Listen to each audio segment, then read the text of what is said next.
mosquée de Dioula Soba était toujours fermée avant une décision contraire qui vient de tomber ce soir même.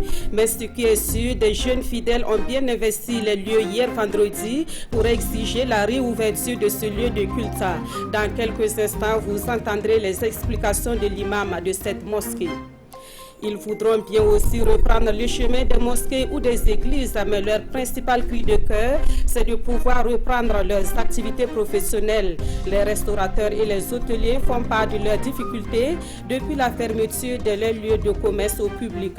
Leur message au gouvernement à suivre dans ce journal. Le coronavirus qui fait également passer des jours difficiles aux passionnés des jeux de hasard, c'est la désolation chez les parieurs depuis la fermeture des clubs PMUB. Dans ce journal, nous irons à Wayuguya pour entendre quelques inconditionnels du PMUB. Dans l'actualité également, c'est une action éco-citoyenne assez rare qui se déroule actuellement sur le site d'or de Bantara dans le sud-ouest. Des orpailleurs décident de réparer le tort qu'ils ont causé à l'environnement dans le cadre de leurs activités. Tout commence par un remplissage des galeries qui sera suivi par un reboisement. Mesdames, Messieurs, bonsoir. Merci de nous suivre. Nous commençons par le point journalier de la maladie à coronavirus au Burkina Faso. 3 nouveaux cas confirmés à la date du 1er mai, dont 2 à Ouagadougou et 1 à Nouna. La bonne nouvelle est qu'on enregistre 0 décès et 18 nouvelles guérisons portant à 535 le nombre total des personnes guéries de cette maladie. Les cas actifs sont actuellement au nombre de 73. En bref, sachez qu'en réponse à la lettre de la FAIB en date du 20 avril 2020, le ministre en charge du culte a autorisé ce jour 2 mai 2020 la réouverture des lieux de culte. Par conséquent, la Fédération des associations islamiques du Burkina annonce la réouverture des mosquées à partir de ce jour sur toute l'étendue du territoire national. Et cette réouverture des mosquées devra se faire dans le strict respect des mesures barrières déjà édictées par la FAIB. La FAIB tient à saluer le sens élevé de responsabilité des imams et de l'ensemble des fidèles qui sont restés respectueux des mesures prises depuis la fermeture des mosquées. Elle invite les fidèles musulmans à la solidarité et à l'intensification des actes d'adoration. Et cette décision donc vient résoudre un problème, comme vous allez le voir sur ces images, celle d'une manifestation ce matin au siège de la Fédération des associations islamiques du Burkina.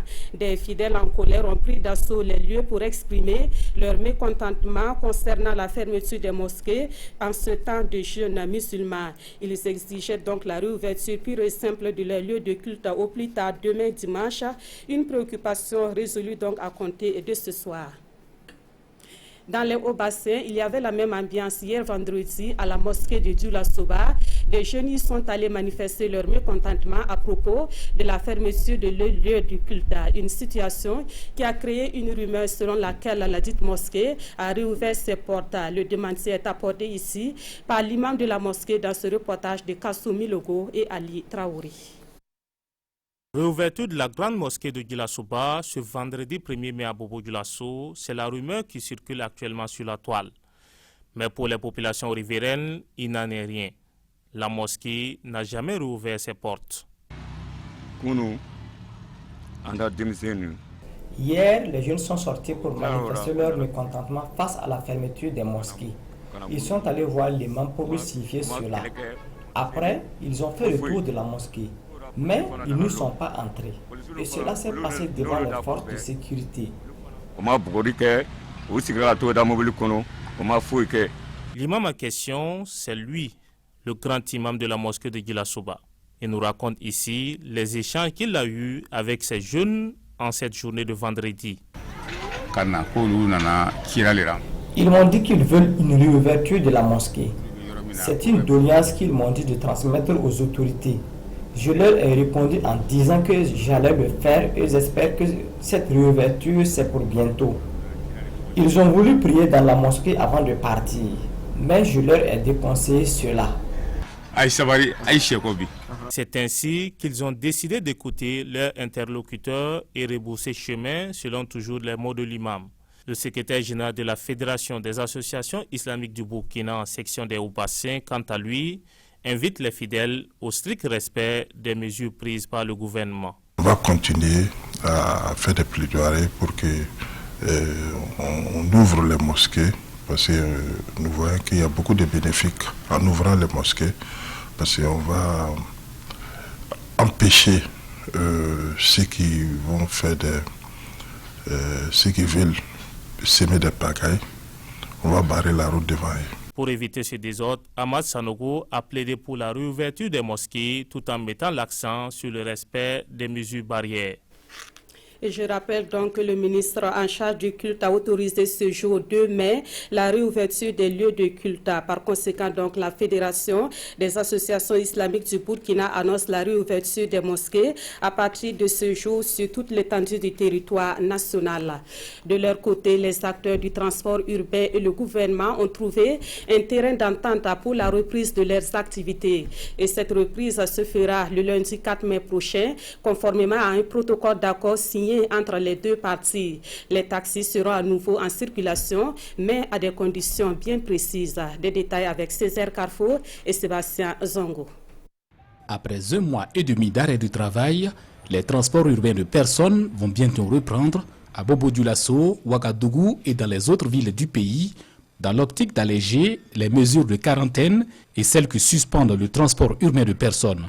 Le Premier ministre a dit qu'en tout cas, vraiment, il a vu que nous souffrons vraiment, il a donné son accord et que le ministre des Transports est revenu nous voir pour que nous voyions en tout cas les propositions, si ça nous va d'amender. On a amendé, on a ramené, en tout cas le ministre des Transports a marqué son accord et que nous sommes en train de se préparer pour la reprise des travaux, si tout va bien, d'ici lundi. En plus des taxis, cette reprise concerne les transports voyageurs et la société de transport en commun, Sotraco. Elle est accompagnée de conditions contenues dans ce protocole d'accord signé du 30 avril 2020 entre le gouvernement et les acteurs du domaine.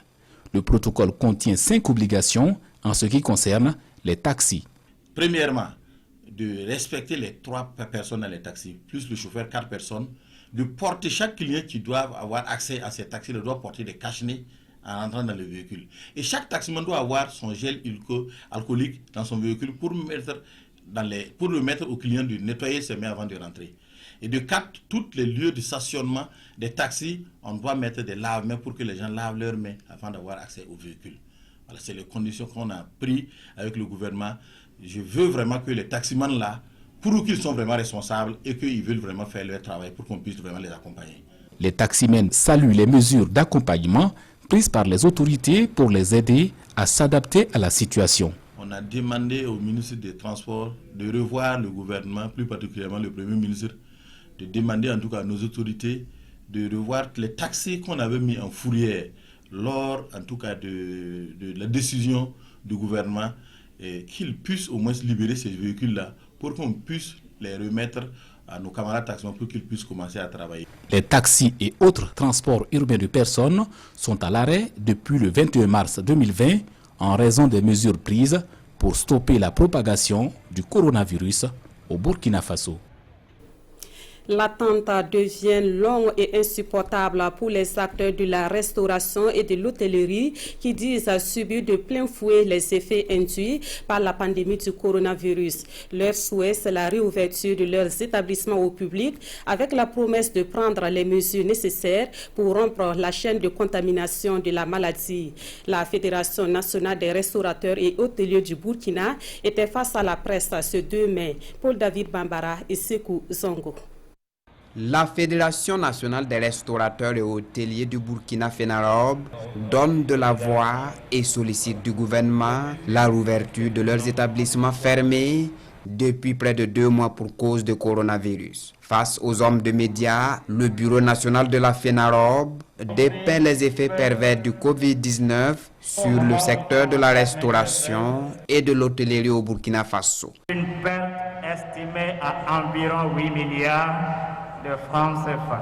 Le chômage obligé pour nos employés et pour certains d'entre nous, les tensions plus graves entre les restaurateurs et les bailleurs qui exigent le paiement intégral de leur loyer Toutefois, Félix Bayala et ses camarades félicitent le gouvernement pour leur avoir accordé une part importante des mesures spéciales d'accompagnement du plan de riposte. Nous pouvons citer entre autres la réduction de 25% de la patente au profit des entreprises du secteur du transport des personnes, de l'hôtellerie et du tourisme, l'application d'un taux réduit de TVA de 10% au secteur de l'hôtellerie et de la restauration. La Fédération nationale des restaurateurs et hôteliers du Burkina, FENAROB, est bien consciente de la menace de la maladie à coronavirus. Elle s'engage à cet effet à accompagner les autorités compétentes pour définir et faire appliquer les dispositions pratiques pour la rouverture des restaurants et maquis. Eux aussi disent être désemparés à cause de l'impossibilité de s'adonner à leur passe-temps favori.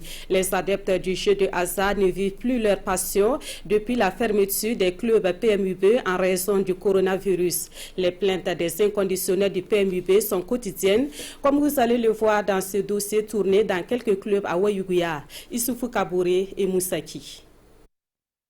Club du Paris Mutuel urbain burkinabé PMB au secteur 5 de Ouayouguya. À l'intérieur, des parieurs suivent la télévision en lieu et place des pronostics. C'est leur quotidien depuis l'arrêt officiel des paris, plus de journées hippiques. Mais le vieux Gérard reste attaché à ce lieu. Nous sommes habitués à venir ici. Mais le club est fermé. Voilà. Nous ne gagnons plus à manger. Gérard n'est pas le seul à se plaindre de la situation. C'est presque tous les parieurs. Ils appellent permanemment les aides vendeuses pour s'informer sur la reprise. On a fermé à cause du Covid-19. Les clients nous appellent. Les clients souffrent beaucoup. Ils veulent jouer. La situation reste alors complexe. Et pour garder la clientèle, les propriétaires sont obligés d'ouvrir les clubs. Le mois qui vient, là, si ça continue, on va fermer, on est obligé de fermer. Donc comme c'est un mois là, on va gérer, mais si ça va dépasser un mois, on ne pourra pas. La fermeture des clubs PMB est une mesure pour limiter la propagation de la maladie à coronavirus. Une mesure difficile à supporter.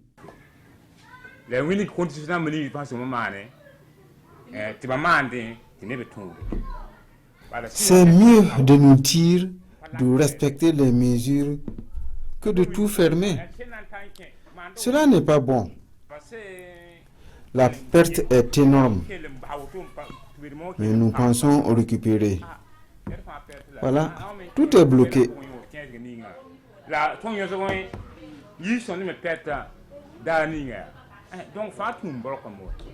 Parieurs et propriétaires des clubs PMB sont désormais dans le désarroi.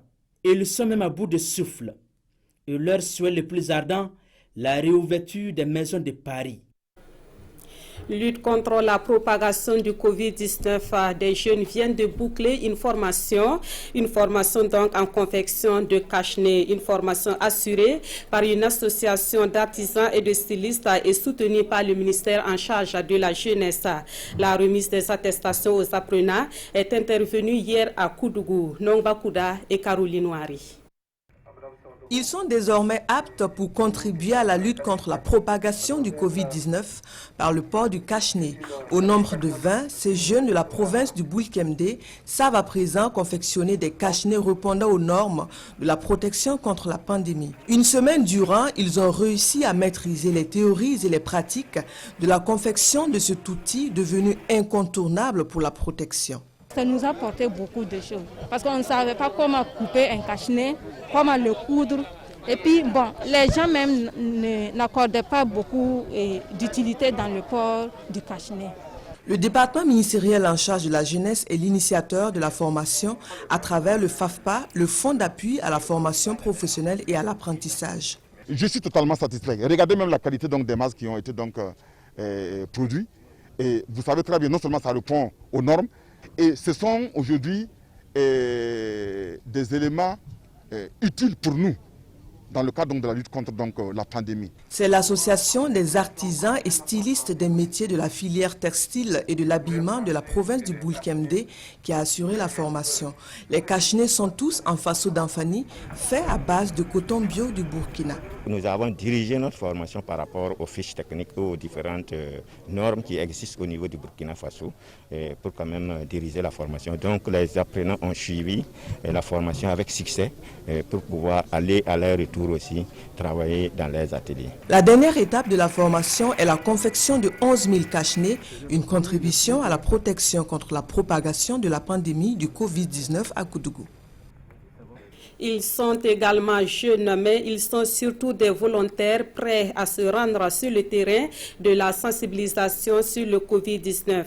Et cela fait suite à une formation sur la maladie organisée au profit de ces jeunes par le Conseil régional de la jeunesse des Hauts-Bassins. Depuis le 25 avril dernier, les jeunes volontaires sillonnent la ville de Sia à la rencontre des populations pour des échanges sur le coronavirus. Hassan Gourabou et Ali Traouri. 377 jeunes volontaires de la région des Hauts-Bassins prêts à aller sur le terrain pour lutter contre la maladie à coronavirus. Après avoir reçu une formation sur cette pandémie, ces jeunes doivent maintenant jouer la carte de la sensibilisation. Différentes artères de la ville de Bobo-Dioulasso, marchés, ménages, rien ne va échapper à ces volontaires. Aujourd'hui, nous lançons la deuxième phase qui est la phase terrain. Ces jeunes vont sortir et rentrer dans les différentes cours, aller également dans les différents marchés, dans les différentes rues, pour une fois de plus sensibiliser la population sur les mesures préventives et donner vraiment de la bonne information sur cette pandémie qui sévit actuellement dans notre très cher pays, le Burkina Faso. Nos attentes est que les jeunes puissent mettre en œuvre cette approche communautaire au sein de la population pour, en complémentarité avec les dispositifs nationaux sanitaires mis en place, ce volet communautaire est une plus-value au sein de la population à l'atteinte des indicateurs des différentes stratégies que le gouvernement a mis en place pour pouvoir éradiquer la maladie au sein de notre région, au sein de notre pays. Les attentes déjà connues, à ces jeunes maintenant de faire le jeu. Ils ont un mois pour relever ce défi. Mais avant leur départ, ils reçoivent le soutien et les conseils de leurs parrains. Ce ne sont pas des agents de santé, ce ne sont pas des policiers. On leur demande de sensibiliser les gens. C'est-à-dire qu'il faut avoir l'approche nécessaire pour faire en sorte que les gens ne soient pas rebuffés contre les conseils qu'ils vont donner. Je pense qu'ils ont été formés pour ça et qu'ils auront le tact de parler en toute confiance et de convaincre les populations d'adhérer à ce que le gouvernement a décidé. Pour lui, c'est à ce titre que l'on pourra vaincre la maladie et ramener la sérénité au Burkina Faso. Ce genre d'initiative se constate également ici à Ouagadougou. L'ONG dénommée PESAP joue sa partition dans la lutte contre le coronavirus à travers la sensibilisation des citoyens. Stratégie choisie, le porte-à-porte et cette ONG compte toucher 200 ménages dans le quartier Balkui de la capitale. Une de nos équipes a suivi les acteurs sur le terrain et c'est un reportage de Jean-Hugues Bayala et Sébastien Zongo. Monsieur Kafando reçoit la visite des agents de sensibilisation de l'ONG PESAP Burkina. À l'évaluation de sa connaissance du Covid-19 et des mesures barrières, le septagénaire montre que ces mesures sont déjà en application dans sa concession d'une douzaine de personnes, malgré les doutes qu'il avait encore quant à la réalité du coronavirus. On entend ça dans les oreilles, je n'ai pas vu. Mais comme vous avez venu, il est sûr maintenant que c'est vrai. Je prie Dieu pour que les maladies là, ils partent, nous laisser. Dans cette autre concession, les visiteurs sont accueillis par une question.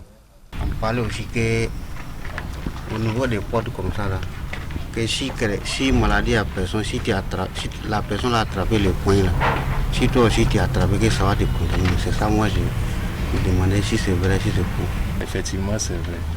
Quelqu'un qui a ça, qui touche par exemple le poignet de cette porte-là, ça peut rester sur ça pendant quelques jours. Voilà, c'est pour cela s'il y a un moyen, il faut procéder à la désinfection. L'ONG Prévenons et Sauvons les accidentés en premier s'est engagée dans la sensibilisation contre le Covid-19 pour répondre à l'appel du président du Faso. Par la méthode du porte-à-porte, elle compte toucher 200 concessions en 2 jours au quartier Balkui de Ouagadougou. Dans notre quartier ici, il y a eu un cas qui a été détecté ici. Voilà, donc ça aussi, ça prouve déjà que ça existe. C'était dit que bon, et dès le début, le 9 mars, dès l'apparition du virus jusqu'aujourd'hui, début mai, il se pourrait qu'on peut avoir plus de 7000 cas. C'est ce que nous aimerions éviter. PESAP Burkina est né le 9 mars 2020 après PESAP Niger il y a 5 ans. Nous entamons à présent le chapitre des dons au profit de la lutte contre le coronavirus. La coopération suisse offre du matériel de prévention de la maladie à des collectivités territoriales de 4 régions du Burkina Faso. La valeur du don est estimée à plus de 52 millions de francs CFA et la remise est intervenue le 30 avril dernier à Ouagadougou en présence de notre reporter Ismaël Dilouma Sirima. Ceci est un échantillon du matériel offert par la coopération suisse à 30 collectivités territoriales. Le matériel total est composé de 21 000 masques, de 2 900 flacons de gel hydroalcoolique, de 100 blouses de protection et de 580 cartons de savon. 580 lave-mains seront également envoyés aux communes concernées. Que ce matériel va aider définitivement, véritablement j'allais dire, les différents maires qui sont déjà dans des programmes de sensibilisation et de communication. Et nous allons utiliser donc ce matériel à bon escient. Également, le pincel soignant n'est pas du tout oublié. Nous allons comptabiliser à travers donc certainement les produits reçus par le CORIS, mais également à travers le ministère des Finances pour que cela soit comptabilisé comme une participation donc, du gouvernement suisse au développement du Burkina Faso. L'acquisition de ce matériel a coûté plus de 52 millions de francs CFA à la coopération suisse. À la suite de ce don, l'institution compte enchaîner avec des formations dans les régions du Nord, du Sahel, de l'Est et du Centre-Ouest. Il s'agit d'apporter des formations au niveau des collectivités, des centres de santé sur les bons comportements, les gestes barrières et aussi la bonne utilisation du matériel qui est remis. En l'occurrence, ce sont des tenues de protection, des masques, des solutions hydroalcooliques. À noter que ces actions entrent en droite ligne avec le programme d'appui à la décentralisation et à la participation citoyenne. Un programme qui facilite l'accès des hommes et des femmes aux services sociaux de base. Des dispositifs et des produits d'hygiène, mais également des produits alimentaires. C'est la composition du don que Sonia Hotel fait à la police dans le cadre de la lutte contre le coronavirus. Des montants de 5 millions de francs CFA, ce geste est précisément destiné à la police municipale et à celle de l'aéroport de Ouagadougou. Nous suivons la remise avec Issa Kafando et Maxime Zongo. Également en première ligne, en ces temps de pandémie, la police dans tous ses segments est permanemment exposée aux dangers. Et c'est pour contribuer à leur protection que Sonia Hotel, une entreprise de la place, a tenu à faire ce geste. Nous venons à l'appel du président qui a demandé à ce que les Burkinabés manifestent leur compassion en cette période de crise sanitaire internationale, qui est une période très éprouvante pour notre pays et pour le monde entier. La police municipale de la mairie de Bascui et la police de l'aéroport sont les destinataires.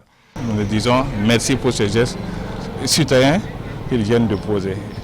Et nous profitons de votre micro pour inviter toutes les autres entreprises citoyennes à emboîter le pas, puisque c'est ensemble qu'on va pouvoir combattre cette maladie. Vu également que les agents de police sont exposés au niveau des carrefours, voilà, il est normal que les policiers se protègent, voilà, afin d'être à l'abri et continuer à assurer la sécurité de la population. Des lave-mains, du gel hydroalcoolique, du savon, des produits alimentaires, voilà le contenu du don. Un autre geste de solidarité, cette fois au profit des acteurs du secteur informel de la ville de Ouagadougou. Il s'agit de produits alimentaires que leur offre le Conseil national de l'économie informelle. À côté de ce geste, le groupe Fadima remet du matériel de protection au personnel soignant du district sanitaire de Bordeaux. Voyons tout cela avec Roger Kam et Amandine Lalsaga. Le groupe Fadima participe à l'élan de solidarité contre le Covid-19.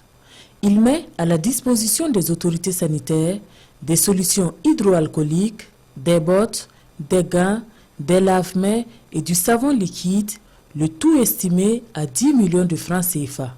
Aujourd'hui, nous sommes là pour une lutte de manière directe. Alors, nous avons décidé de le faire à travers les premiers acteurs qui sont les centres de santé.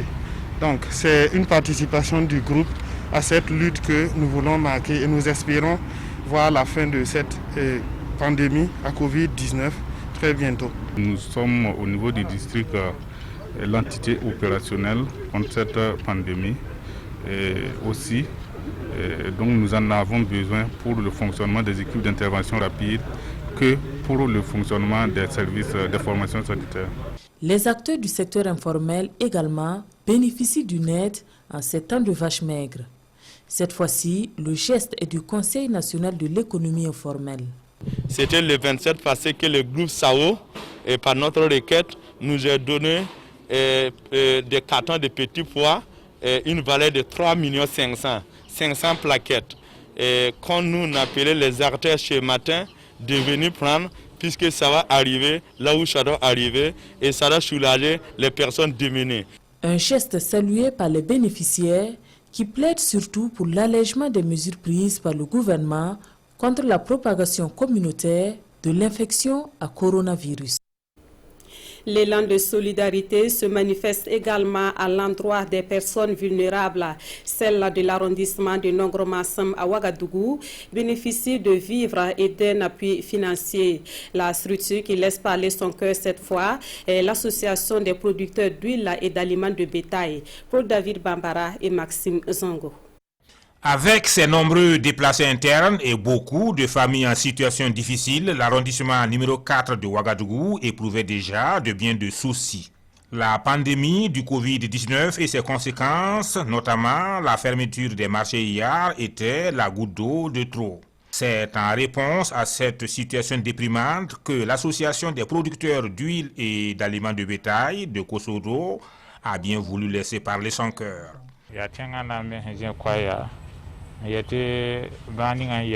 Suite à l'appel du président du FASO à la solidarité nationale et avec les fermetures des marchés hier, nous aussi avons décidé de faire quelque chose. Ici, c'est un geste symbolique à l'endroit des personnes vulnérables de l'arrondissement 4 à travers les responsables de la commune. 200 sacs de riz de 25 kg, de l'huile, du savon et de l'argent en espèces, le tout estimé à plus de 4 millions de francs CFA, voilà le contenu du geste. Un geste qui vient donc enlever une épine au pied de la commune. Comme vous le savez très bien, depuis la fermeture des marchés, la situation s'est empirée. Parce que déjà, l'arrondissement comptait non seulement des déplacés internes, des familles en situation difficile, et cette situation est venue alourdir davantage. Malgré nos efforts, on n'arrivait pas. Assurance a été donnée par les premiers responsables de l'arrondissement que ce don ira véritablement aux familles les plus vulnérables. Autre point de l'actualité, je vous amène dans le sud-ouest pour voir cette action assez rare et qui mérite donc d'être connue. Des orpailleurs qui décident de restaurer l'environnement après des années d'exploitation. Cela se passe actuellement sur le site d'or de Bantara. Les orpailleurs annoncent même un reboisement sur le site qui a une superficie d'environ 10 hectares. Le dossier est signé Kassoum Tony, Elvis Tuina et Lambert Souma. Ces galeries profondes de 100 à 160 mètres, il y en a plus d'un millier disséminés sur les différents sites d'orpaillage de la commune de Kamti. Après près de 15 ans d'exploitation sur le site de Bantara dans le village de Sanglantira, les orpailleurs ont décidé de refermer ces galeries.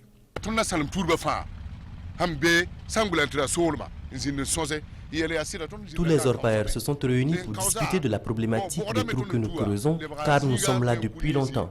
C'est ainsi que nous avons décidé de louer cette machine afin de remblayer ces trous.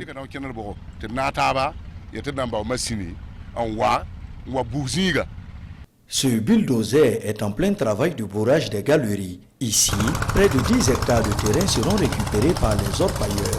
Au cours de cette saison de pluie, un reboisement sera engagé. Au niveau de ce site, nous avons à peu près 8 à 9 hectares à restaurer. Nous sommes en négociation avec les services techniques de l'environnement, puisque nous avons décidé quand même de mettre en valeur nos plantes telles que les qualités, les nérés.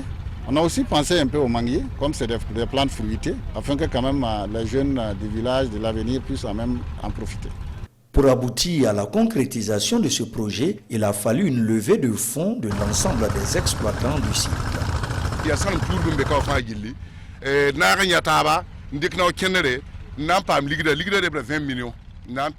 Nous avons mobilisé 20 millions de francs CFA. J'invite tous les orpailleurs à refermer toutes les galeries délaissées afin qu'après leur passage, les sites soient utilisables à d'autres fins comme l'agriculture.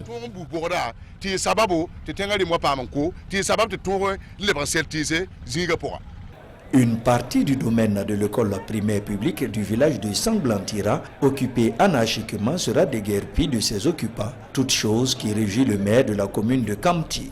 Cette école a été envahie par des exploitants de manière anarchique. C'est en accord avec la municipalité que les responsables du site de Bantara ont proposé et ils sont en train de mettre en œuvre donc, le rebouchement donc, des trous. Je pense que c'est une bonne initiative et nous ne pouvons que les féliciter et les encourager dans ce sens. Nous attendons de voir les plantations qui vont être faites. Au-delà du site de Bantara, les orpailleurs de la commune de Kamti ont identifié d'autres sites où il y a des galeries qui seront refermées les mois à venir. Un mot de l'actualité à l'étranger et nous reparlons de la pandémie du Covid-19, mais cette fois en Europe. Le vieux continent compte désormais plus de 140 000 décès. Le Royaume-Uni enregistre le plus lourd bilan. Par contre, en Espagne et en Italie, les chiffres sont en baisse. Plus de 140 000 décès en Europe et en Royaume-Uni toujours au cœur de l'épidémie. Le dernier bilan quotidien fait état de 739 morts, c'est davantage que la veille. Depuis les accusations de négligence, les autorités ont redoublé d'efforts, notamment en testant beaucoup plus largement, comme les métiers à risque et les plus de 65 ans. Le ministre de la Santé a même fait les comptes. Au niveau national, nous devions avoir réalisé 100 000 tests par jour à la fin du mois d'avril, a-t-il rappelé. Je savais que c'était un objectif audacieux, mais nous avions besoin d'un objectif audacieux et je peux vous annoncer que nous l'avons atteint. En Espagne, l'immense hôpital de campagne installé dans l'enceinte de la foire de Madrid a fermé ses portes après 40 jours, un symbole. 4000 vies sauvées, mais il ne sera pas démantelé car le pays redoute une seconde vague. Le bilan national ce vendredi était de 281 décès, un peu plus que la veille. Des représentants sont venus des États-Unis, d'Amérique centrale, d'Amérique du Sud, de tous les pays d'Europe. Ils sont venus d'Allemagne, d'Italie, raconte le directeur de l'hôpital. Et tous étaient admiratifs de ce qui était fait à l'IFEMA. L'Italie compte-t-elle toujours plus de 17 000 malades du Covid-19 dans ses hôpitaux. 269 personnes sont décédées en 24 heures. Au pire de la crise, l'hécatombe quotidienne frôlait le millier. À partir de lundi, le secteur manufacturier et celui de la construction se remettront au travail. Le confinement sera assoupli, mais maintenu. En France, enfin, c'était un 1er mai bien atypique, sans flâneurs aux terrasses des cafés. Mais le déconfinement se prépare activement. À partir de lundi, des masques seront disponibles dans la grande distribution. La carte qui déterminera le niveau du déconfinement par département à partir du 11 mai comportait ce vendredi un tiers de rouge. Avant de terminer, je vous rappelle qu'en réponse à la lettre de la FAIB en date du 20 avril dernier, le ministre en charge du culte a autorisé ce jour 2 mai 2020 la réouverture des lieux de culte. Par conséquent, la Fédération des associations islamiques du Burkina annonce la réouverture des mosquées à partir de ce jour sur toute l'étendue du territoire national. Et cette réouverture des mosquées devra se faire dans le strict respect des mesures barrières déjà édictées édictées par la FAIB.